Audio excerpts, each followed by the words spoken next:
ਸਤਿ ਸ਼੍ਰੀ ਅਕਾਲ ਜੀ, ਤੁਸੀਂ ਦੇਖ ਰਹੇ ਹੋ ਪੰਜਾਬ ਮੇਲ USA TV। ਮੈਂ ਹਾਂ ਵਰੁਣ ਕੌਰ ਮਾਨ। ਖਬਰਾਂ ਦੇ ਬੁਲੇਟਿਨ ਵਿੱਚ ਤੁਹਾਡਾ ਸਵਾਗਤ। ਪੇਸ਼ ਨੇ ਪਹਿਲਾਂ ਚੁਣਵੀਆਂ ਖਬਰਾਂ। ਅਮਰੀਕਾ 'ਚ ਵਾਪਸ ਪਟੜੀ ਤੇ ਆਈ ਜ਼ਿੰਦਗੀ ਨੂੰ ਡੈਲਟਾ ਵੇਰੀਐਂਟ ਤੋਂ ਹੈ ਖਤਰਾ। ਯੂਰਪ ਨਾਲ ਵਪਾਰਕ ਤਣਾਅ ਖਤਮ ਕਰੇਗਾ ਅਮਰੀਕਾ, ਜੋ ਬਾਈਡਨ। ਉਪ ਰਾਸ਼ਟਰਪਤੀ ਕਮਲਾ ਹੈਰਿਸ ਨੇ ਦਿੱਤਾ ਸਾਰੀਆਂ ਮਹਿਲਾ ਸੈਨੇਟਰਾਂ ਨੂੰ ਡਿਨਰ ਦਾ ਸੱਦਾ। ਅਮਰੀਕਾ ਪਿਛਲੇ 10 ਸਾਲਾਂ ਦੌਰਾਨ ਸੈਨਾ ਦੀਆਂ ਘੱਟੋ-ਘੱਟ 1900 ਬੰਦੂਕਾਂ ਹੋਈਆਂ ਗੁੰਮ ਜਾਂ ਚੋਰੀ। ਅਮਰੀਕਾ ਵਿੱਚ ਕੋਵਿਡ ਮੌਤਾਂ ਨੇ ਛੂਹਿਆ 6 ਲੱਖ ਦਾ ਅੰਕੜਾ। ਫਲੋਰੀਡਾ ਬੀਚ ਤੇ ਬਰਾਮਦ ਹੋਈ 1.2 ਮਿਲੀਅਨ ਡਾਲਰ ਕੀਮਤ ਦੀ ਕੋਕੀਨ। ਤੇ ਹੁਣ ਖਬਰਾਂ ਵਿਸਤਾਰ ਨਾਲ।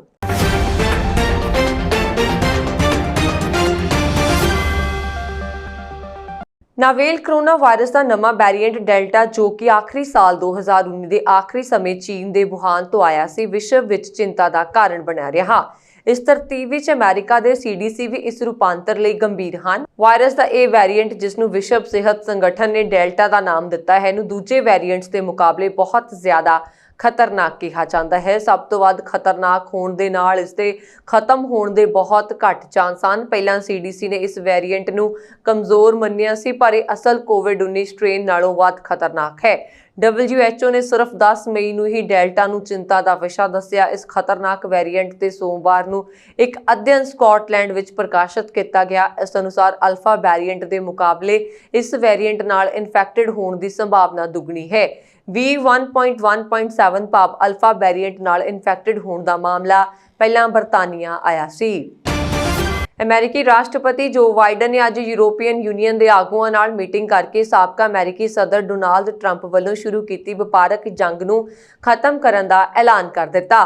ਅਮਰੀਕਾ ਤੇ ਯੂਰੋਪੀਅਨ ਦੇਸ਼ਾਂ ਵਿਚਕਾਰ ਏਅਰਕ੍ਰਾਫਟ ਸਬਸਿਡੀਆਂ ਬਾਰੇ ਪਿਛਲੇ 17 ਸਾਲਾਂ ਤੋਂ ਵਿਵਾਦ ਚੱਲ ਰਿਹਾ ਸੀ।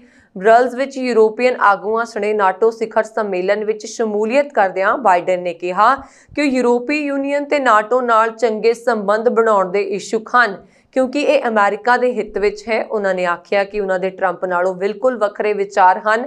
ਉਹਨਾਂ ਨੇ ਆਖਿਆ, ਮੈਂ ਸੋਚਦਾ ਹਾਂ ਕਿ ਸਾਡੇ ਕੋਲ ਯੂਰੋਪੀਅਨ ਯੂਨੀਅਨ ਤੇ ਨਾਟੋ ਨਾਲ ਨੇੜੇ ਤੋਂ ਕੰਮ ਕਰਨ ਦੇ ਵਧੀਆ ਮੌਕੇ ਹਨ ਤੇ ਅਸੀਂ ਇਸ ਬਾਰੇ ਚੰਗਾ ਮਹਿਸੂਸ ਕਰ ਰਹੇ ਹਾਂ। ਇਸੇ ਦੌਰਾਨ ਬਰਤਾਨੀਆ ਦੇ ਪ੍ਰਧਾਨ ਮੰਤਰੀ ਬੋਰਿਸ ਜੌਨਸਨ ਤੇ ਉਹਨਾਂ ਦੇ ਆਸਟ੍ਰੇਲੀਆਈ ਹਮਰੁਤਬਾ ਸਕਾਟ ਮੋਰਿਸਨ ਇੱਕ ਇਤਿਹਾਸਕ ਮੁਕਤ ਵਪਾਰ ਸਮਝੌਤੇ ਤੇ ਸਹਿਮਤ ਹੋ ਗਏ ਹਨ। ਅਮਰੀਕਾ ਦੀ ਉਪ ਰਾਸ਼ਟਰਪਤੀ ਕਮਲਾ ਹੈਰਿਸ ਨੇ ਦੇਸ਼ ਦੀ ਸੈਨੇਟ ਵਿੱਚ ਸ਼ਾਮਲ ਸਾਰੀਆਂ ਮਹਿਲਾ ਸੈਨੇਟਰਾਂ ਨੂੰ ਮੰਗਲਵਾਰ ਦੀ ਸ਼ਾਮ ਨੂੰ ਨੇਵਲ ਅਬਜ਼ਰਵੇਟਰੀ ਵਿਖੇ ਉਸਦੇ ਘਰ ਵਿੱਚ ਡਿਨਰ ਲਈ ਸੱਦਾ ਦਿੱਤਾ। ਹੈਰਿਸ ਨੇ ਦੇਸ਼ ਦੇ ਸਾਰੀਆਂ 24 ਮਹਿਲਾ ਸੈਨੇਟਰਾਂ, ਜਿਨ੍ਹਾਂ ਵਿੱਚ 16 ਡੈਮੋਕ੍ਰੇਟ ਅਤੇ 8 ਰਿਪਬਲਿਕਨ ਹਨ, ਨੂੰ ਡਿਨਰ ਲਈ ਬੁਲਾਇਆ। ਇਹ ਪਹਿਲੀ ਵਾਰ ਹੋਵੇਗਾ ਜਦੋਂ ਉਪ ਰਾਸ਼ਟਰਪਤੀ ਦੀ ਰਿਹਾਇਸ਼ ਤੇ ਸੰਸਦ ਮੈਂਬਰਾਂ ਦੀ ਮੇਜ਼ਬਾਨੀ ਹੋਵੇਗੀ। ਅਲਾਸਕਾ ਦੀ ਲੀਜ਼ਾ ਮਰੋਕਵੋਕਸੀ ਅਤੇ ਮਾਈਨ ਦੀ ਸੁਜੇਨ ਕੋਲਿੰਸ, ਜੋ ਕਿ ਰਿਪਬਲਿਕਨ ਸੈਨੇਟਰ ਹਨ, ਨੇ ਸੋਮਵਾਰ ਨੂੰ ਕਿਹਾ ਕਿ ਉਹਨਾਂ ਨੇ ਰਾਤ ਦੇ ਖਾਣੇ ਵਿੱਚ ਸ਼ਾਮਲ ਹੋਣ ਦੀ ਯੋਜਨਾ ਬਣਾਈ ਹੈ। ਅਮਰੀਕਾ ਵਿੱਚ ਐਸੋਸੀਏਟਿਡ ਪ੍ਰੈਸ ਦੁਆਰਾ ਕੀਤੀ ਇੱਕ ਜਾਂਚ ਵਿੱਚ ਪਾਇਆ ਗਿਆ ਹੈ ਕਿ 2010 ਦੇ ਦਹਾਕੇ ਦੌਰਾਨ ਅਮਰੀਕੀ ਸੈਨਾਵਾਂ ਦੇ ਘੱਟੋ-ਘੱਟ 1900 ਹਥਿਆਰ ਗੁੰਮ ਜਾਂ ਚੋਰੀ ਹੋਏ ਸਨ, ਜਿਨ੍ਹਾਂ ਵਿੱਚ ਕੁਝ ਹਿੰਸਕ ਜ਼ੁਰਮਾਂ ਵਿੱਚ ਵਰਤੇ ਗਏ ਹਨ। ਸਰਕਾਰੀ ਰਿਕਾਰਡ ਵਿੱਚ ਆਰਮੀ, ਮਰੀਨ ਕੋਰ, ਨੇਵੀ ਅਤੇ 에ਅਰ ਫੋਰਸ ਦੇ ਪਿਸਤੌਲ, ਮਸ਼ੀਨ ਗਨ, ਸ਼ਾਟਗਨ ਅਤੇ ਆਟੋਮੈਟਿਕ ਅਸਾਲਟ ਰਾਈਫਲਾਂ ਆਦਿ ਮਸਲਾ ਸਪਲਾਈ ਵੇਅਰਹਾਊਸ, ਨੇਵੀ, ਜੰਗੀ ਜਹਾਜ਼ਾਂ ਅਤੇ ਹੋਰ ਸਥਾਨਾਂ ਤੋਂ ਗਾਇਬ ਹੋ ਗਈਆਂ।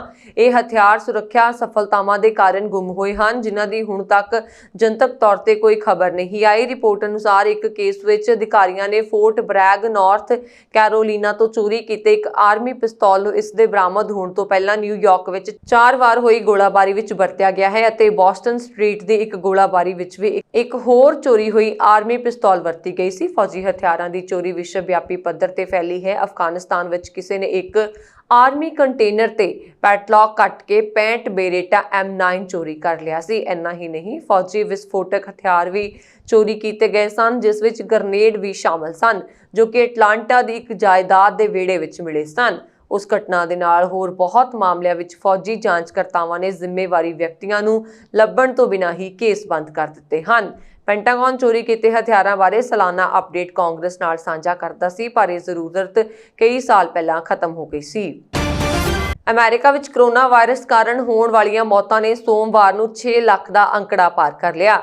ਅਮਰੀਕਾ ਵਿੱਚ ਕਰੋਨਾ ਟੀਕਾਕਰਨ ਦੀ ਮੁੱਢਲੀ ਸਫਲਤਾ ਨੇ ਦੇਸ਼ ਵਿੱਚ ਕੋਵਿਡ-19 ਮੌਤਾਂ ਦੀ ਗਤੀ ਤੇ ਬਹੁਤ ਪ੍ਰਭਾਵ ਪਾਇਆ ਹੈ। ਮਹਾਮਾਰੀ ਦੇ ਸ਼ੁਰੂ ਹੋਣ ਤੋਂ ਬਾਅਦ ਅਮਰੀਕਾ ਵਿੱਚ ਮੌਤਾਂ ਦੇ ਅੰਕੜੇ ਨੂੰ 5 ਲੱਖ ਤੋਂ 6 ਲੱਖ ਹੋਣ ਲਈ 113 ਦਿਨ ਲੱਗੇ ਹਨ, ਜਦਕਿ 4 ਲੱਖ ਤੋਂ 5 ਲੱਖ ਤੱਕ ਦੀ ਗਿਣਤੀ ਸਿਰਫ 35 ਦਿਨਾਂ ਵਿੱਚ ਪੂਰੀ ਹੋ ਗਈ ਸੀ। ਅਮਰੀਕਾ ਵਿੱਚ 7 ਦਿਨਾਂ ਦੀ ਕੋਵਿਡ-19 ਮੌਤਾਂ ਦੀ ਔਸਤਨ ਜਨਵਰੀ ਵਿੱਚ ਆਪਣੇ ਸਿਖਰ ਤੋਂ ਤਕਰੀਬਨ 90% ਘਟ ਗਈ ਹੈ। ਦੇਸ਼ ਵਿੱਚ ਮਈ 'ਚ ਹੋਈਆਂ 18,587 ਕੋਰੋਨਾ ਵਾਇਰਸ ਨਾਲ ਸੰਬੰਧਿਤ ਮੌਤਾਂ ਜਨਵਰੀ ਦੇ ਮੁਕਾਬਲੇ ਲਗਭਗ 81% ਘੱਟ ਹਨ।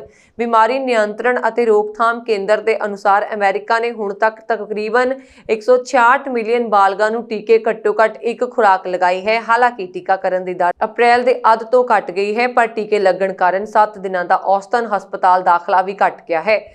CDC ਦੇ ਤਾਜ਼ਾ ਅੰਕੜਿਆਂ ਦੇ ਅਨੁਸਾਰ ਟੀਨਏਜਰਸ ਵਿੱਚ ਹਸਪਤਾਲ ਵਿੱਚ ਦਾਖਲ ਹੋਣ ਦੇ ਨਾਲ-ਨਾਲ ਵਧੇਰੇ ਆਸਾਨੀ ਨਾਲ ਫੈਲਣ ਵਾਲੇ ਵਾਇਰਸ ਦੇ ਰੂਪ ਦੇ ਮਾਮਲੇ ਵਧਣੇ ਸ਼ੁਰੂ ਹੋ ਗਏ। ਏਜੰਸੀ ਦੀ ਰਿਪੋਰਟ ਅਨੁਸਾਰ ਕੋਵਿਡ-19 ਦੇ ਕਾਰਨ ਹਸਪਤਾਲ ਵਿੱਚ ਦਾਖਲ ਹੋਣ ਦੀ ਦਰ ਅਪ੍ਰੈਲ ਵਿੱਚ 12 ਤੋਂ 17 ਸਾਲ ਦੀ ਉਮਰ ਦੇ ਅੱਲੜ ਉਮਰ ਦੇ ਬੱਚਿਆਂ ਵਿੱਚ ਵੱਧ ਗਈ ਹੈ, ਜੋ ਮਾਰਚ ਦੇ ਅੱਧ ਵਿੱਚ ਘੱਟ ਰੇਟ ਤੋਂ ਪ੍ਰਤੀ 1 ਲੱਖ ਲੋਕਾਂ ਵਿੱਚ 1.3 ਹੋ ਗਈ ਹੈ। ਪਰ ਕੁੱਲ ਮਿਲਾ ਕੇ ਮਾਰਚ ਤੋਂ ਰੋਜ਼ਾਨਾ ਨਵੇਂ ਕੋਵਿਡ-19 ਕੇਸਾਂ ਵਿੱਚ ਗਿਰਾਵਟ ਆ ਰਹੀ ਹੈ। ਅਮਰੀਕੀ ਪੁਲਾੜ ਫੋਰਸ ਦੇ ਅਨੁਸਾਰ ਪਿਛਲੇ ਮਹੀਨੇ ਫਲੋਰੀਡਾ ਦੇ ਕੈਪ ਕੈਨਰੇਵਲ ਪੁਲਾੜ ਸਟੇਸ਼ਨ ਦੇ ਸਮੁੰਦਰੀ ਕੰਢੇ ਤੇ $1 ਮਿਲੀਅਨ ਤੋਂ ਜ਼ਿਆਦਾ ਦੀ ਕੀਮਤ ਵਾਲੀ ਤਕਰੀਬਨ 30 ਕਿਲੋਗ੍ਰਾਮ ਕੋਕੀਨ ਜ਼ਬਤ ਕੀਤੀ ਗਈ ਸੀ। ਅਧਿਕਾਰੀਆਂ ਨੇ ਦੱਸਿਆ ਕਿ ਇਹ ਨਸ਼ੀਲੀ ਦਵਾਈ 19 ਮਈ ਨੂੰ ਸਿਵਲ ਇੰਜੀਨੀਅਰ ਅਤੇ wildlife manager NG Chambers ਦੁਆਰਾ ਲੱਭੀ ਗਈ ਸੀ, ਜਿਸਨੇ ਕੱਛੂ-ਕੰਮਿਆਂ ਦੇ ਆਲਣੇ ਲਈ ਇੱਕ ਸਰਵੇਖਣ ਕਰਦੇ ਹੋਏ ਸਮੁੰਦਰੀ ਕੰਢੇ ਤੇ ਕੋਕੀਨ ਦੇ ਪੈਕਟਾਂ ਨੂੰ ਦੇਖਿਆ ਸੀ। ਬ੍ਰੈਵਰਡ ਕਾਉਂਟੀ ਦੇ ਪੁਲਿਸ ਵਿਭਾਗ ਅਨੁਸਾਰ ਇਹਨਾਂ ਨਸ਼ੀਲੇ ਪਦਾਰਥਾਂ ਦੇ 24 ਪੈਕੇਜਾਂ ਦੀ ਅਨੁਮਾਨਿਤ ਕੀਮਤ $1.2 ਮਿਲੀਅਨ ਹੈ। ਚੈਂਬਰਸ ਨੇ ਜਾਣਕਾਰੀ ਦਿੰਦਿਆਂ ਦੱਸਿਆ ਕਿ ਉਸਨੇ ਇਹ ਪੈਕੇਟ ਦੇਖਣ ਤੋਂ ਬਾਅਦ ਤੁਰੰਤ ਪੁਲਾੜ ਫੋਰਸ ਨਾਲ ਸੰਪਰਕ ਕੀਤਾ। ਫੋਰਸ ਦੁਆਰਾ ਪੈਕੇਟ ਬਰਾਮਦ ਕਰਨ ਦੇ ਬਾਅਦ ਸਮੁੰਦਰੀ ਕੰਢੇ ਨੂੰ ਬੰਦ ਕਰਕੇ ਕਾਉਂਟੀ ਸ਼ਾਰਫ ਦੇ ਦਫ਼ਤਰ ਨਾਲ ਸੰਪਰਕ ਕੀਤਾ, ਜਿਸ ਉਪਰੰਤ ਨਾਰਕੋਟਿਕਸ ਵਿਭਾਗ ਨੇ ਪੈਕਟਾਂ ਦੀ ਜਾਂਚ ਕਰਦਿਆਂ ਕੋਕੀਨ ਵਜੋਂ ਇਸ ਦੀ ਪੁਸ਼ਟੀ ਕੀਤੀ। ਅਧਿਕਾਰੀਆਂ ਨੇ ਦੱਸਿਆ ਕਿ ਨਸ਼ਿਆਂ ਨੂੰ ਹੋਮਲੈਂਡ ਸਿਕਿਉਰਿਟੀ ਇਨਵੈਸਟੀਗੇਸ਼ਨ, ਜੋ ਕਿ US ਦੇ ਹੋਮਲੈਂਡ ਸਿਕਿਉਰਿਟੀ ਵਿਭਾਗ ਦੀ ਮੁੱਖ ਏਜੰਸੀ ਹੈ, ਨੂੰ ਦੇ ਦਿੱਤਾ ਗਿਆ। ਅਧਿਕਾਰੀਆਂ ਨੇ ਦੱਸਿਆ ਕਿ ਬੀਚ ਤੇ ਬਰਾਮਦ ਕੀਤੀ ਗਈ ਇਸ ਕੋਕੀਨ ਸੰਬੰਧੀ ਜਾਂਚ ਕੀਤੀ ਜਾ ਰਹੀ ਹੈ। ਦਿੱਲੀ ਦੰਗਾ ਪੀੜਤ ਅਤੇ ਉਦਯੋਗਪਤੀ ਹਰਵਿੰਦਰ ਸਿੰਘ ਕੌਲੀ ਦੀ ਕਰੋਨਾ ਬਿਮਾਰੀ ਕਾਰਨ ਮੌਤ ਹੋ ਗਈ। ਉਹ ਪਿਛਲੇ ਹਫ਼ਤੇ ਤੋਂ ਜ਼ੀਰਕਪੁਰ ਦੇ ਪ੍ਰਾਈਵੇਟ ਹਸਪਤਾਲ ਵਿੱਚ ਵੈਂਟੀਲੇਟਰ ਤੇ ਸਨ। ਦਿੱਲੀ ਦੰਗਿਆਂ ਵਿੱਚ ਆਪਣੇ ਪਿਤਾ ਤੇ ਜੀਜੇ ਨੂੰ ਗਵਾ ਚੁੱਕੇ ਸਵਰਗੀ ਕੋਹਲੀ ਹਾਈ ਕੋਰਟ ਵਿੱਚ ਦੰਗਿਆਂ ਦੇ ਦੋਸ਼ੀ ਸੱਜਣ ਕੁਮਾਰ ਦੇ ਖਿਲਾਫ ਬਤੌਰ ਚਸ਼ਮਦੀਦ ਗਵਾਹ ਪੇਸ਼ੀ ਤੇ ਗਏ ਸਨ। ਉਹਨਾਂ ਦੇ ਭਰਾ ਤਜਿੰਦਰ ਕੋਹਲੀ ਨੇ ਦੱਸਿਆ ਕਿ ਦਿੱਲੀ ਹਾਈ ਕੋਰਟ ਵਿੱਚ ਉਹਨਾਂ ਦੇ ਭਰਾ ਨੇ ਬਤੌਰ ਗਵਾਹ 2 ਪੇਸ਼ੀਆਂ ਭੁਗਤੀਆਂ ਸਨ। ਉਹਨਾਂ ਦੀਆਂ ਅੱਖਾਂ ਦੇ ਸਾਹਮਣੇ ਉਹਨਾਂ ਦੇ ਪਿਤਾ ਤੇ ਜੀਜਾ ਨੂੰ ਦੰਗਾਕਾਰੀਆਂ ਨੇ ਕਤਲ ਕਰ ਦਿੱਤਾ ਸੀ, ਜਦੋਂ ਕਿ ਕੋਹਲੀ ਬੁਰੀ ਤਰ੍ਹਾਂ ਫੱਟੜ ਹੋ ਗਏ ਸਨ। ਉਹਨਾਂ ਨੂੰ ਮੁਆਵਜ਼ੇ ਵਜੋਂ ਕੁਝ ਨਹੀਂ ਮਿਲਿਆ ਹੈ। ਸਾਲ 2009 ਵੇਲੇ ਕੇਂਦਰ ਵਿੱਚ ਕਾਂਗਰਸ ਦੀ ਸਰਕਾਰ ਵੇਲੇ ਪ੍ਰਧਾਨ ਮੰਤਰੀ ਦਫ਼ਤਰ ਦੇ ਬਾਹਰ HS ਕੋਹਲੀ ਨੇ ਦਿੱਲੀ ਦੰਗਾ ਪੀੜਤਾਂ ਨੂੰ ਇਨਸਾਫ ਦੀ ਗੁਹਾਰ ਲਾਉਂਦਿਆਂ ਇਕੱਲਿਆਂ ਧਰਨਾ ਦਿੱਤਾ ਸੀ। ਉਹ ਸਾਲ 1995 ਵਿੱਚ ਡੇਰਾ ਬੱਸੀ ਆ ਕੇ ਰਹਿਣ ਲੱਗੇ ਸਨ। ਉਹ ਇੱਥੇ ਆਮ ਆਦਮੀ ਪਾਰਟੀ ਦੇ ਸਭ ਤੋਂ ਪਹਿਲੇ ਸਰਗਰਮ ਆਗੂ ਸਨ, ਜਿਨ੍ਹਾਂ ਆਪ ਦਾ ਝੰਡਾ ਬੁਲੰਦ ਕੀਤਾ ਸੀ। ਕਰੋਨਾ ਤੋਂ ਬਾਅਦ ਸਾਹ ਦੀ ਤਕਲੀਫ ਵਧਣ ਮਗਰੋਂ ਉਹਨਾਂ ਦੀ ਹਾਲਤ ਗੰਭੀਰ ਹੋ ਗਈ। ਉਹਨਾਂ ਨੂੰ ਵੈਂਟੀਲੇਟਰ ਲਗਾਇਆ ਗਿਆ। ਅਚਾਨਕ ਦਿਲ ਦਾ ਦੌਰਾ ਪੈਣ ਨਾਲ ਮੌਤ ਹੋ ਗਈ। ਉਹ ਪਿੱਛੇ ਪਰਿਵਾਰ 'ਚ ਵਿਧਵਾ ਪਤਨੀ ਤੋਂ ਇਲਾਵਾ ਪੁੱਤਰ ਅਤੇ 2 ਧੀਆਂ ਛੱਡ ਕੇ ਗਏ ਹਨ। ਸ਼ੁੱਕਰਵਾਰ ਨੂੰ ਅੰਤਿਮ ਅਰਦਾਸ ਅਤੇ ਭੋਗ ਰੱਖਿਆ ਗਿਆ ਹੈ। ਅਮਰੀਕਾ ਵਿੱਚ ਟੀਕਾਕਰਨ ਦੀ ਸਫਲਤਾ ਦੇ ਮੱਦੇਨਜ਼ਰ ਕਰੋਨਾ ਪ੍ਰੋਟੋਕਾਲ ਅਧੀਨ ਲਗਾਈਆਂ ਗਈਆਂ ਸਾਰੀਆਂ ਪਾਬੰਦੀਆਂ ਨੂੰ ਹਟਾ ਦਿੱਤਾ ਜਾ ਰਿਹਾ ਹੈ ਅਤੇ ਜੀਵਨ ਵਿੱਚ ਆਮ ਵਾਂਗ ਵਾਪਸੀ ਲਈ ਸੰਘਰਸ਼ ਕਰ ਰਿਹਾ ਹੈ। ਪਰ ਮਾਹਿਰਾਂ ਨੇ ਡੈਲਟਾ ਵੇਰੀਐਂਟ ਬਾਰੇ ਚਿੰਤਾ ਜ਼ਾਹਿਰ ਕਰਦਿਆਂ ਕਿਹਾ, ਜੇਕਰ ਅਸੀਂ ਸਾਵਧਾਨ ਨਾ ਰਹੇ ਤਾਂ ਡੈਲਟਾ ਵੇਰੀਐਂਟ ਸਾਨੂੰ ਫਿਰ ਉਸੇ ਹਾਲਤ ਵਿੱਚ ਲੈ ਜਾ ਸਕਦਾ ਹੈ। ਕਰੋਨਾ ਇਨਫੈਕਸ਼ਨ ਦੇ ਇਲਾਜ ਲਈ ਵਰਤੀ ਜਾਂਦੀ ਮੋਨੋਕਲੋਨਲ NDB ਥੈਰੇਪੀ ਵੀ ਡੈਲਟਾ ਵੇਰੀਐਂਟ ਨੂੰ ਅਸਮਰਥ ਬਣਾਉਣ ਦੇ ਯੋਗ ਨਹੀਂ ਹੈ। ਦਰਅਸਲ ਇਸ ਥੈਰੇਪੀ ਦੇ ਅਧੀਨ ਵਰਤੀ ਜਾ ਰਹੀ ਦਵਾਈ ਦੇ ਜ਼ਰੀਏ ਕੁਦਰਤੀ ਤੌਰ ਤੇ ਬਣੇ ਐਂਟੀਬਾਡੀ ਦੀ ਇੱਕ ਕਾਪੀ ਸਰੀਰ ਵਿੱਚ ਵਾਇਰਸ ਨਾਲ ਲੜਨ ਦੀ ਬਣਾਈ ਜਾਂਦੀ ਹੈ। ਡੈਲਟਾ ਵੇਰੀਐਂਟ ਨਾਲ ਇਨਫੈਕਸ਼ਨ ਦਾ ਪਹਿਲਾ ਕੇਸ ਭਾਰਤ ਵਿੱਚ ਸਾਹਮਣੇ ਆਇਆ ਸੀ ਅਤੇ ਇਹ ਬਹੁਤ ਹੀ ਖਤਰਨਾਕ ਹੈ। ਸਭ ਤੋਂ ਵੱਧ ਖਤਰਨਾਕ ਹੋਣ ਦੇ ਨਾਲ ਇਸ ਦੇ ਖਤਮ ਹੋਣ ਦੇ ਬਹੁਤ ਘੱਟ ਚਾਂਸ ਹਨ। ਪਹਿਲਾਂ CDC ਨੇ ਇਸ ਵੇਰੀਐਂਟ ਨੂੰ ਕਮਜ਼ੋਰ ਮੰਨਿਆ ਸੀ, ਪਰ ਇਹ ਅਸਲ ਕੋਵਿਡ-19 ਸਟ੍ਰੇਨ ਨਾਲੋਂ ਵੱਧ ਖਤਰਨਾਕ ਹੈ।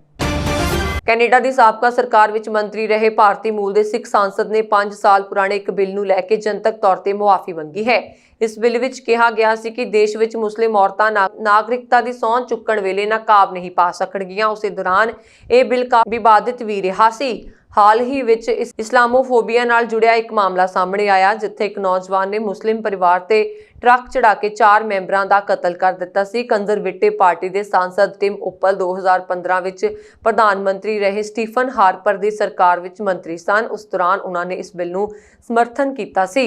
ਉੱਪਲ ਫਿਲਹਾਲ ਐਡਮਿੰਟਨ ਮਿਲ ਵੁੱਡਸ ਤੋਂ ਸਾਂਸਦ ਹਨ। ਇੱਕ ਫੇਸਬੁੱਕ ਪੋਸਟ ਵਿੱਚ ਉਹਨਾਂ ਨੇ ਲਿਖਿਆ ਕਿ ਉਹ 2015 ਵਿੱਚ ਪ੍ਰਸਤਾਵਿਤ ਬਿੱਲ ਦੇ ਬੁਲਾਰੇ ਸਨ, ਪਰ ਉਸ ਸਾਲ ਆਮ ਚੋਣਾਂ ਵਿੱਚ ਜਸਟਿਨ ਟਰੂਡੋ ਦੀ ਲਿਬਰਲ ਪਾਰਟੀ ਦੇ ਹੱਥੋਂ ਹਾਰਨ ਮਗਰੋਂ ਉਹਨਾਂ ਨੇ ਕੈਨੇਡਾ ਦੇ ਲੋਕਾਂ ਨਾਲ ਗੱਲ ਕੀਤੀ। ਇਸ ਦੌਰਾਨ ਉਹਨਾਂ ਨੂੰ ਅੰਦਾਜ਼ਾ ਹੋਇਆ ਕਿ ਕਿਵੇਂ ਇਸ ਪਾਬੰਦੀ ਅਤੇ 2015 ਦੀਆਂ ਚੋਣਾਂ ਦੌਰਾਨ ਦੂਜੀਆਂ ਮੁਹਿੰਮਾਂ ਦੀ ਘੋਸ਼ਣਾ ਨੇ ਕੈਨੇਡਾ ਦੇ ਮੁਸਲਿਮਾਂ ਨੂੰ ਅਲੱਗ-ਅਲੱਗ ਕਰ ਦਿੱਤਾ ਸੀ। ਅਮਰੀਕਾ ਦੇ ਮਿਆਨਾਪੋਲਿਸ ਵਿੱਚ ਇਸ ਮਹੀਨੇ ਇੱਕ ਅਸ਼ਵੇਤ ਵਿਅਕਤੀ ਨੂੰ ਸੰਘੀ ਅਧਿਕਾਰੀਆਂ ਵੱਲੋਂ ਗ੍ਰਿਫਤਾਰ ਕੀਤੇ ਜਾਣ ਦੌਰਾਨ ਉਸ ਦੀ ਗੋਲੀ ਮਾਰ ਕੇ ਹੱਤਿਆ ਕਰਨ ਦੇ ਵਿਰੋਧ ਵਿੱਚ ਪ੍ਰਦਰਸ਼ਨ ਕਰ ਰਹੇ ਲੋਕਾਂ ਤੇ ਗੱਡੀ ਚੜਾਉਣ ਦੀ ਘਟਨਾ ਵਿੱਚ ਇੱਕ ਔਰਤ ਦੀ ਮੌਤ ਹੋ ਗਈ ਅਤੇ 3 ਹੋਰ ਜ਼ਖਮੀ ਹੋ ਗਏ। ਪੁਲਿਸ ਨੇ ਦੱਸਿਆ ਕਿ ਘਟਨਾ ਰਾਤ 11:40 ਤੇ ਮਿਆਨਾਪੋਲਿਸ ਦੇ ਦੂਰ ਦੁਰਾਡੇ ਇਲਾਕੇ ਵਿੱਚ ਵਾਪਰੀ। ਪੁਲਿਸ ਮੁਤਾਬਕ ਚਸ਼ਮਦੀਦਾਂ ਨੇ ਦੱਸਿਆ ਕਿ ਦੇਵਨਾ ਨੇ ਸੜਕ ਨੂੰ ਰੋਕਣ ਲਈ ਆਪਣੀ ਕਾਰ ਖੜੀ ਕੀਤੀ ਹੋਈ ਸੀ। ਇਸੇ ਦੌਰਾਨ ਇੱਕ ਵਾਹਨ ਚਾਲਕ ਨੇ ਉਸ ਦੀ ਕਾਰ ਨੂੰ ਟੱਕਰ ਮਾਰ ਦਿੱਤੀ। ਇਸ ਤੇ ਪ੍ਰਦਰਸ਼ਨਕਾਰੀਆਂ ਨੇ ਚਾਲਕ ਨੂੰ ਵਾਹਨ ਤੋਂ ਬਾਹਰ ਖਿੱਚਿਆ ਅਤੇ ਉਸ ਨੂੰ ਮਾਰਨਾ ਸ਼ੁਰੂ ਕਰ ਦਿੱਤਾ। ਪੁਲਿਸ ਬੁਲਾਰੇ ਜਾਨ ਐਲਡਰ ਨੇ ਕਿਹਾ ਕਿ ਅਧਿਕਾਰੀ ਮਾਮਲੇ ਦੀ ਜਾਂਚ ਕਰ ਰਹੇ ਨੇ। ਵਾਹਨ ਚਾਲਕ ਨੂੰ ਹਿਰਾਸਤ ਵਿੱਚ ਲੈ ਲਿਆ ਗਿਆ ਹੈ ਅਤੇ ਇੱਕ ਹਸਪਤਾਲ ਵਿੱਚ ਉਸ ਦਾ ਇਲਾਜ ਚੱਲ ਰਿਹਾ ਹੈ। ਕਨੈਕਟੀਕਟ ਦੇ ਸੰਘੀ ਜੱਜ ਦੇ ਅਹੁਦੇ ਲਈ ਭਾਰਤੀ ਅਮਰੀਕੀ ਨਾਗਰਿਕ ਅਧਿਕਾਰ ਵਕੀਲ ਸਰਲਾ ਵਿਦਿਆ ਨਗਾਲਾ ਨੂੰ ਨਾਮਜ਼ਦ ਕੀਤਾ ਹੈ। ਸੈਨੇਟ ਜੇਕਰ ਨਗਾਲਾ ਦੇ ਨਾਮ ਉੱਤੇ ਮੁਹਰ ਲਗਾਉਂਦਾ ਹੈ ਤਾਂ ਉਹ ਕਨੈਕਟਿਕਟ ਦੀ ਜ਼ਿਲ੍ਹਾ ਅਦਾਲਤ ਦੀ ਦੱਖਣੀ ਏਸ਼ੀਆਈ ਮੂਲ ਦੀ ਪਹਿਲੀ ਜੱਜ ਹੋਵੇਗੀ। ਨਗਾਲਾ ਵਰਤਮਾਨ ਵਿੱਚ ਕਨੈਕਟੀਕਟ ਜ਼ਿਲ੍ਹੇ ਵਿੱਚ ਅਮਰੀਕੀ ਅਟਾਰਨੀ ਦਫ਼ਤਰ ਵਿੱਚ ਮੁੱਖ ਅਪਰਾਧ ਇਕਾਈ ਦੀ ਉਪ ਪ੍ਰਮੁੱਖ ਦੇ ਰੂਪ ਵਿੱਚ ਕੰਮ ਕਰ ਰਹੀ ਹੈ। ਮੁੱਖ ਮੰਤਰੀ ਪੰਜਾਬ ਕੈਪਟਨ ਅਮਰਿੰਦਰ ਸਿੰਘ ਵੱਲੋਂ 18 ਜੂਨ ਸ਼ੁੱਕਰਵਾਰ ਪੰਜਾਬ ਮੰਤਰੀ ਮੰਡਲ ਦੀ ਇੱਕ ਅਹਿਮ ਮੀਟਿੰਗ ਸੱਦੀ ਗਈ। ਇਸ ਵਰਚੁਅਲ ਮੀਟਿੰਗ ਲਈ 6ਵੇਂ ਤਨਖਾਹ ਕਮਿਸ਼ਨ ਦੀਆਂ ਸਿਫਾਰਸ਼ਾਂ ਸਮੇਤ ਮੰਤਰੀ ਮੰਡਲ ਦੀ ਮਗਰਲੀ ਮੀਟਿੰਗ ਵੱਲੋਂ ਛੱਡੇ ਗਏ ਕਈ ਏਜੰਡਿਆਂ ਤੋਂ ਇਲਾਵਾ ਇਸ ਵਾਰ ਕੁਝ ਹੋਰ ਨਵੇਂ ਏਜੰਡਿਆਂ ਤੇ ਵੀ ਮੀਟਿੰਗ ਵਿੱਚ ਆਉਣ ਦੀ ਸੰਭਾਵਨਾ ਹੈ। ਵਰਣਨਯੋਗ ਹੈ ਕਿ ਰਾਜ ਸਰਕਾਰ ਜਿਸ ਵੱਲੋਂ 6ਵੇਂ ਤਨਖਾਹ ਕਮਿਸ਼ਨ ਦੀਆਂ ਸਿਫਾਰਸ਼ਾਂ 1 ਜੁਲਾਈ ਤੋਂ ਲਾਗੂ ਕਰਨ ਦਾ ਐਲਾਨ ਕਰ ਚੁੱਕੀ ਹੈ, ਪਰ ਇਸ ਲਈ ਮੰਤਰੀ ਮੰਡਲ ਦੀ ਪਹਿਲੀ ਪ੍ਰਵਾਨਗੀ ਜ਼ਰੂਰੀ ਹੋਵੇਗੀ। ਵਿੱਤ ਮੰਤਰੀ ਮਨਪ੍ਰੀਤ ਸਿੰਘ ਬਾਦਲ ਨੇ ਮਗਰਲੀ ਮੀਟਿੰਗ ਮੌਕੇ ਮੁੱਖ ਮੰਤਰੀ ਨੂੰ ਅਗਲੀ ਬੈਠਕ ਮੰਤਰੀਆਂ ਦੀ ਨਿੱਜੀ ਹਾਜ਼ਰੀ ਵਾਲੀ ਰੱਖਣ ਲਈ ਕਿਹਾ ਸੀ, ਤਾਂ ਜੋ ਵਿੱਤ ਵਿਭਾਗ ਵੱਲੋਂ ਸਿਫਾਰਸ਼ਾਂ ਸੰਬੰਧੀ ਪੇਸ਼ਕਾਰੀ ਮੰਤਰੀਆਂ ਸਾਹਮਣੇ ਰੱਖੀ ਜਾ ਸਕੇ, ਪਰ ਮੁੱਖ ਮੰਤਰੀ ਵੱਲੋਂ ਕੋਵਿਡ ਕਾਰਨ ਉਸ ਬੇਨਤੀ ਨੂੰ ਪ੍ਰਵਾਨ ਨਹੀਂ ਕੀਤਾ ਗਿਆ। ਦੇਖਣ ਵਾਲੀ ਗੱਲ ਇਹ ਹੋਵੇਗੀ ਕਿ ਮਗਰਲੀ ਮੰਤਰੀ ਮੰਡਲ ਦੀ ਬੈਠਕ ਲਈ ਏਜੰਡੇ ਤੇ ਰੱਖੇ 2 ਵਿਧਾਨਕਾਰਾਂ ਦੇ ਬੇਟਿਆਂ ਨੂੰ ਪੁਲਿਸ ਵਿੱਚ ਡੀਐਸਪੀ ਅਤੇ ਸਿੱਧਾ ਤਹਿਸੀਲਦਾਰ ਭਰਤੀ ਕਰਨ ਦੇ ਮੰਤਵ ਦੇ ਏਜੰਡੇ 18 ਜੂਨ ਦੀ ਮੀਟਿੰਗ ਵਿੱਚ ਵੀ ਪੇਸ਼ ਹੁੰਦੇ ਹਨ ਜਾਂ ਨਹੀਂ। ਪੰਜਾਬ ਵਿਧਾਨ ਸਭਾ ਚੋਣਾਂ ਦੇ ਲਈ ਹੁਣ ਕੁਝ ਹੀ ਸਮਾਂ ਬਚਿਆ ਹੈ। ਚੋਣ ਮੈਦਾਨ ਵਿੱਚ ਆਉਣ ਵਾਲੀਆਂ ਪਾਰਟੀਆਂ ਨੇ ਕਮਰ ਕੱਸ ਲਈ ਹੈ ਅਤੇ ਵਿਸਾਤ ਵਿਛਾਉਣੀ ਸ਼ੁਰੂ ਕਰ ਦਿੱਤੀ ਹੈ। ਜਲਦੀ ਹੀ ਪੰਜਾਬ ਦੀ ਰਾਜਨੀਤੀ ਦੇ ਸਮੀਕਰਨ ਬਦਲਣਗੇ ਤੇ ਭੁਚਾਲ ਆਉਣ ਦੀ ਸੰਭਾਵਨਾ ਤੋਂ ਇਨਕਾਰ ਨਹੀਂ ਕੀਤਾ ਜਾ ਸਕਦਾ। ਅਕਾਲੀ ਦਲ ਨੇ ਬਾਜੀ ਮਾਰਦੇ ਹੋਏ ਭਾਜਪਾ ਨੂੰ ਛੱਡ ਕੇ ਬਸਪਾ ਦੇ ਨਾਲ ਸਮਝੌਤਾ ਕਰ ਲਿਆ ਅਤੇ ਉਹਨਾਂ ਚੋਣਾਂ ਨੂੰ ਆਗਾਮੀ ਤਿਆਰੀ ਕਰਦੇ ਹੋਏ ਬਿਗੁਲ ਬਚਾ ਦਿੱਤਾ। ਟਿਕਟਾਂ ਦੀ ਵੰਡ ਹੋ ਚੁੱਕੀ ਹੈ, ਜਿੱਥੋਂ ਕਿ ਟਿਕਟਾਂ ਦੀ ਵੰਡ ਵੀ ਸ਼ੁਰੂ ਹੋ ਚੁੱਕੀ ਹੈ। ਅਕਾਲੀ ਬਸਪਾ ਗਠਬੰਧਨ ਨਾਲ ਹੋਰ ਪਾਰਟੀਆਂ ਨੇ ਵੀ ਕਮਰ ਕੱਸਣੀ ਸ਼ੁਰੂ ਕਰ ਦਿੱਤੀ ਹੈ ਅਤੇ ਜੋੜ ਤੋੜ ਦੀ ਰਾਜਨੀਤੀ ਸ਼ੁਰੂ ਕਰ ਦਿੱਤੀ ਹੈ। ਕਾਂਗਰਸ ਆਪਣੇ ਬਲਬੂਤੇ ਤੇ ਚੋਣਾਂ ਲੜਨ ਦੀ ਫਿਰਾਕ ਵਿੱਚ ਹੈ ਅਤੇ ਉਸਨੇ ਰੁੱਸੇ ਹੋਏ ਨੇਤਾਵਾਂ ਨੂੰ ਮਨਾਉਣ ਅਤੇ ਪਾਰਟੀ ਛੱਡ ਜਾ ਚੁੱਕੇ ਨੇਤਾਵਾਂ ਨੂੰ ਵਾਪਸ ਬੁਲਾਉਣਾ ਸ਼ੁਰੂ ਕੀਤਾ ਹੈ। ਕੋਟਕਪੂਰਾ ਫਾਇਰਿੰਗ ਕੇਸ ਦੀ ਜਾਂਚ ਕਰ ਰਹੀ ਐਸਆਈਟੀ ਸਾਬਕਾ ਮੁੱਖ ਮੰਤਰੀ ਪ੍ਰਕਾਸ਼ ਸਿੰਘ ਬਾਦਲ ਤੋਂ ਹੁਣ 22 ਜੂਨ ਨੂੰ ਪੁੱਛਗਿੱਛ ਕਰੇਗੀ। ਪਹਿਲਾਂ ਐਸਆਈਟੀ ਨੇ ਬਾਦਲ ਨੂੰ 16 ਜੂਨ ਨੂੰ ਮੋਹਾਲੀ ਦੇ PSPCL ਦੇ ਗੈਸਟ ਹਾਊਸ ਵਿੱਚ ਤਲਬ ਕੀਤਾ ਸੀ, ਪਰ ਬਾਦਲ ਨੇ ਸਿਹਤ ਠੀਕ ਨਾ ਹੋਣ ਦਾ ਹਵਾਲਾ ਦੇ ਕੇ ਮੁੜ ਤਰੀਕ ਤੈਅ ਕਰਨ ਦੀ ਮੰਗ ਕੀਤੀ ਸੀ। ਐਸਆਈਟੀ ਨੇ ਬਾਦਲ ਨੂੰ ਲਿਖਿਆ ਹੈ ਕਿ ਉਹ 22 ਜੂਨ ਨੂੰ ਸਵੇਰੇ 10:30 ਵਜੇ ਸੈਕਟਰ 4 ਸਥਿਤ MLA ਫਲੈਟ ਤੇ ਉਪਲਬਧ ਰਹਿਣ ਤੇ ਸਬੂਤ ਆਪਣੇ ਨਾਲ ਰੱਖਣ। ਜ਼ਿਕਰਯੋਗ ਹੈ ਕਿ ਕੋਟਕਪੂਰਾ ਗੋਲੀकांड ਦੀ ਜਾਂਚ ਕਰ ਰਹੇ ADGP LK ਯਾਦਵ ਦੀ ਅਗਵਾਈ ਵਾਲੀ ਐਸਆਈਟੀ ਨੇ ਸਾਬਕਾ ਮੁੱਖ ਮੰਤਰੀ ਪ੍ਰਕਾਸ਼ ਸਿੰਘ ਬਾਦਲ ਨੂੰ 16 ਜੂਨ ਨੂੰ ਤਲਬ ਕੀਤਾ ਸੀ।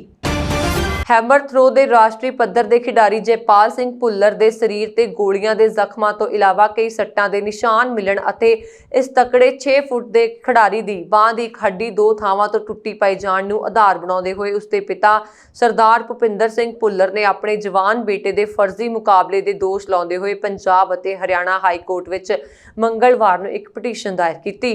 ਉਹਨਾਂ ਦੇ ਵਕੀਲ ਨੇ ਸਿਮਰਨਜੀਤ ਸਿੰਘ ਵੱਲੋਂ ਹਾਈ ਕੋਰਟ ਤੋਂ ਮੰਗ ਕੀਤੀ ਹੈ ਕਿ ਮਾਮਲੇ ਵਿੱਚ ਪਾਰਟੀ ਪੰਜਾਬ ਸਰਕਾਰ ਦੇ ਮੁੱਖ ਸਕੱਤਰ ਨੂੰ ਆਦੇਸ਼ ਦਿੱਤੇ ਜਾਣ ਕਿ ਉਹਨਾਂ ਦੇ ਬੇਟੇ ਦਾ PGI ਜਾਂ ਏਮਸ ਨਵੀਂ ਦਿੱਲੀ ਵਿੱਚ ਜਾਂ ਫਿਰ ਕਿਸੇ ਹੋਰ ਸੁਤੰਤਰ ਮੈਡੀਕਲ ਇੰਸਟੀਚਿਊਟ ਤੋਂ ਮੁੜ ਪੋਸਟਮਾਰਟਮ ਕਰਵਾਉਣ ਦੇ ਆਦੇਸ਼ ਜਾਰੀ ਕਰਨ ਤਾਂ ਜੋ ਉਸ ਦੇ ਸਰੀਰ ਤੋਂ ਮਿਲੇ ਸੱਟਾਂ ਦੇ ਨਿਸ਼ਾਨ ਦੀ ਪੂਰੀ ਜਾਣਕਾਰੀ ਸਾਹਮਣੇ ਆ ਸਕੇ ਜੋ ਪੁਲਿਸ ਦੇ ਟਾਰਚਰ ਦੌਰਾਨ ਆਏ।